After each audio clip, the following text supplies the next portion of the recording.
Good morning, everybody. Today I'm going to show you how to make a healthier version of like a special treat. I'm going to make a peanut butter rice crispy cake. These are brown rice crispies. I've got 2 cups of them in here, and I'm basically just going to melt down some peanut butter, coconut oil, brown rice syrup, set that, and then make a delicious, yummy icing, which I'll also show you how to make. So these are brown rice crispies because they're slightly healthier than the white rice crispies, but you could use them if you can't find them anywhere, or cornflakes or anything like that. They would just work the same as well. In my saucepan, I'm going to melt together half a cup of peanut butter, a quarter cup of coconut oil. This is going to make it stick.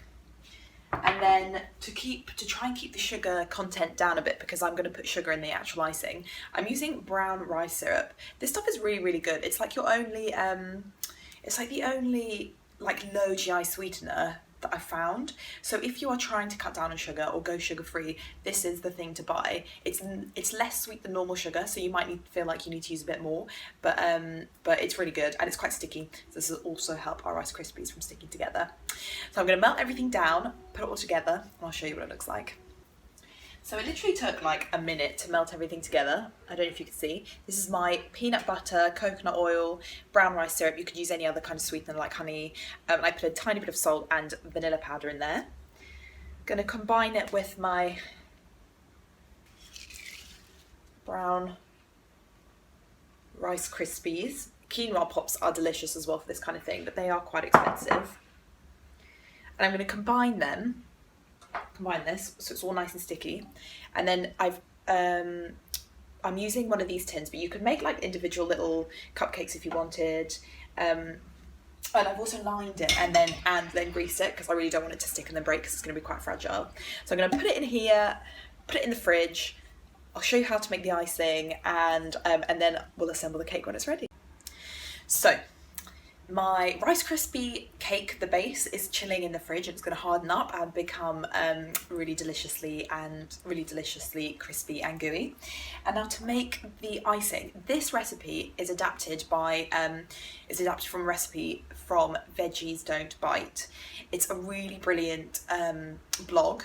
Google it, Veggies Don't Bite, and this is from her carrot cake recipe. I've made a few adjustments to make it chocolatey and like taken a few ingredients out just to make it a bit easier, but it still tastes delicious. But the amazing special ingredient is roasted sweet potato. So I basically, I don't know about you guys, but quite often as part of my food prep, I roast up a whole bunch of sweet potatoes, and I can use them in like breakfast smoothie bowls or like as part of lunch, etc., etc. Now this is another use you can make. So basically I've just got half of a sweet potato in here. It's going in my blender.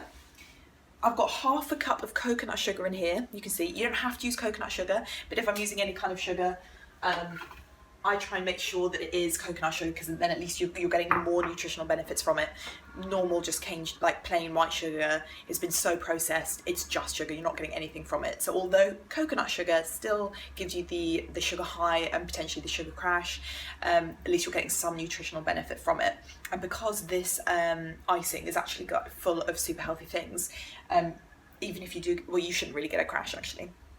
So to make it chocolatey, I've got a quarter cup of cacao powder, which is basically 2 tablespoons.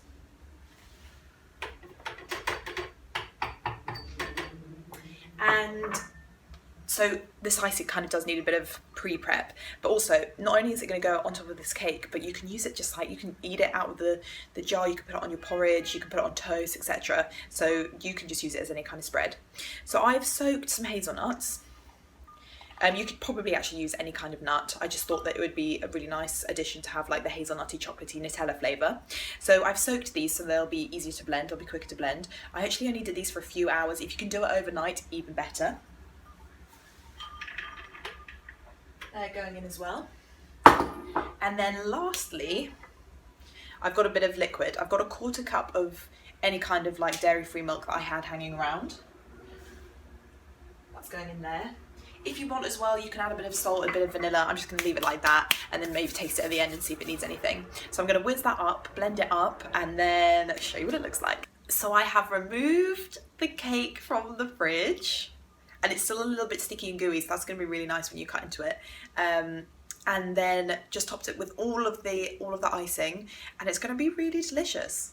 I know it is. So yeah, make it, guys, enjoy. Basically what I actually really wanted to do was like layer it up and pile it up so it was really nice and tall, but I didn't. But you could do that. You could make it like a proper celebration cake. I'm probably going to top this with some strawberries and like some cacao nibs and maybe a bit like chocolate sauce. So yeah, make it and let me know what you think.